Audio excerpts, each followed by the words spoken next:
Welcome back to my channel, Famous and Fabulous. The renowned drummer for the Beatles, Ringo Starr, has shocked the music industry today by disclosing his disagreements with George Martin, who is frequently referred to as the fifth Beatles. Although there is no denying Martin's influence on the Beatles' sound, Starr's open admissions reveal the difficulties, miscommunications, and internal conflicts that smolder beneath the surface of this ostensibly amicable partnership. What comes out is a more nuanced view of George Martin, a guy whose creativity was equaled by his imperfections, a creator who was admired by millions, but not immune to the difficulties and contradictions that come with dealing with larger-than-life characters. The Empire of the Stars was the final movie that Martin, his wife, and the New York City audience saw. Imagine it, the polished, classically educated producer and the friendly, grounded drummer. To produce music that would define a generation, two characters from very different cultures were brought together in a studio. Although the Beatles' sound was enhanced by George Martin's intricate arrangements and technical know-how, Ringo Starr discloses that their collaboration wasn't always easy. Starr remembers getting frustrated in the studio at times, especially in the early years of the band, when Martin didn't seem to think much of his drumming skills. Imagine the scene. Martin was skeptical of Ringo's eagerness to contribute and occasionally suggested using session drummers for some of the tunes instead. These incidents made an impression, even if Starr's easygoing manner frequently reduced tension.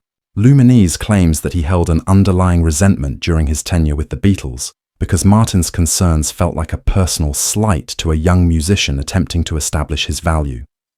Their disagreements extended beyond drumming. They dealt with disparities in creativity.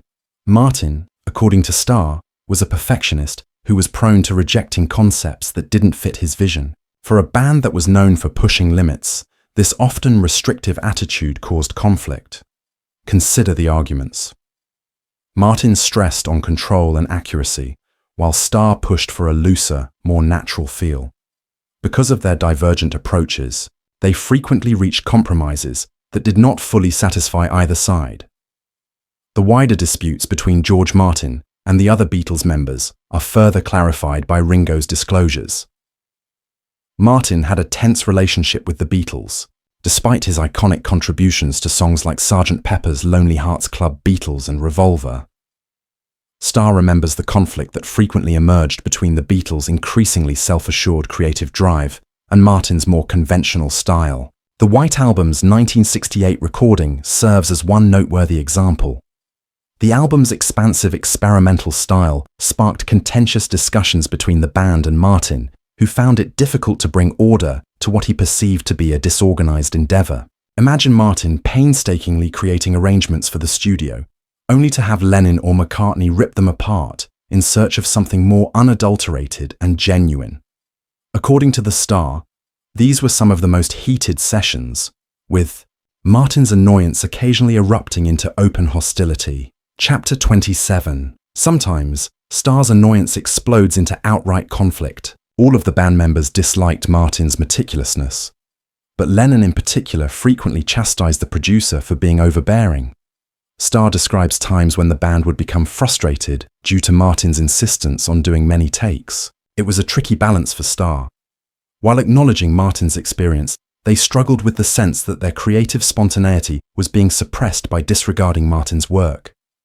George Martin's life outside of the Beatles was illuminated by Ringo Starr's disclosures, which also revealed the conflicts that affected his relationships with other musicians. Although it was essential to Martin's brilliance, his reputation as a perfectionist also led to a lot of arguments. Imagine a man who is regarded as the fifth Beatle. He was one of the most sought-after producers of his day due to his refined manner and keen ear. However, his attention to detail frequently caused him to become estranged from his co-workers. Martin's perfectionism seemed like a blessing to some. It was a curse to others. His most tense partnership was with Jeff Beck, the mysterious and fiercely independent guitarist whose style frequently conflicted with Martin's methodical technique. Consider the studio.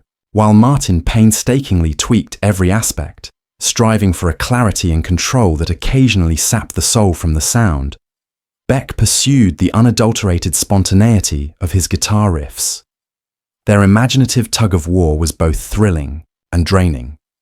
According to reports, Beck became irritated with Martin's propensity for micromanaging and became infuriated at the thought of limiting his brilliant improvisational skills to Martin's meticulously planned vision. Although there were some brilliant times in the partnership, both parties were left with scars. Beck wasn't the only person experiencing tension. There were unique difficulties associated with Martin's work with the band America. Group members characterized Martin as both motivating and frustrating. A guy whose demands occasionally seemed unachievable, yet who had the ability to take their music to new heights. Consider the pressure. A band anxious to establish themselves under a legend's tutelage, but caught in the crossfire of Martin's relentless quest for excellence. His expectations were extremely high, which encouraged artists to provide their best work, but also fostered a nervous and irritable environment. Martin was not exempt from criticism, even in the larger music industry. Some saw his classical background as a double-edged blade despite all of his accomplishments. According to some of his peers, Martin preferred accuracy over enthusiasm, since his sophisticated sensibilities occasionally conflicted with the unadulterated intensity of rock and roll. Imagine the divide. While some in the industry advocated a looser, more visceral approach, Martin methodically arranged every chord and harmony. He was regarded by some as a genius who turned music into art. Others saw him as a perfectionist who didn't fit the rebellious vibe that typified the genre. Despite being infrequent, these criticisms highlighted the difficulties Martin encountered. Navigating a quickly evolving musical scene, Martin's approaches occasionally seemed at odds with the unadulterated realism that emerging musicians aimed to embrace as rock expanded from its origins into a more expansive, experimental genre. Unquestionably brilliant, he wasn't always in step with the changing creative tides around him. The tale of George Martin after the Beatles is one of opposites. Every project he worked on was improved by the producer. However, his high expectations frequently left artists feeling exhausted and misinterpreted. His ability to turn undeveloped talent into timeless music was what made him so brilliant. However, occasionally that same brilliance came at a price. Perfection was the aim for Martin, but it frequently felt like a hardship to those who collaborated with him.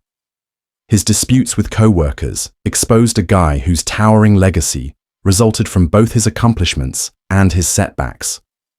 Mr. William Patrick was charged with kidnapping on December 25, 1933. By exposing the contrasts behind the polished exterior of George Martin's genius, Ringo Starr's revelations give his imposing legacy a stunning personal touch. Imagine a man who is credited with creating the Beatles' sound, a producer who turned pop into art with his symphonic arrangements, but who also left a legacy of conflict, annoyance, and strained bonds.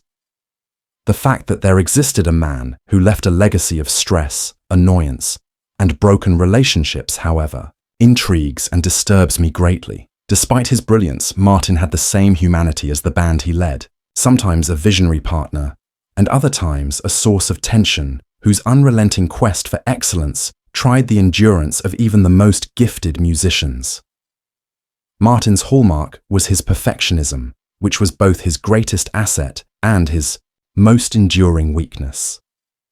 Consider the dynamic of the Beatles, a band full of unadulterated ambition and inventiveness, under the watchful eye of a man who insisted on accuracy at all times. Martin's strategy reminded Starr of the thin line separating brilliance and control, and it was both motivating and draining.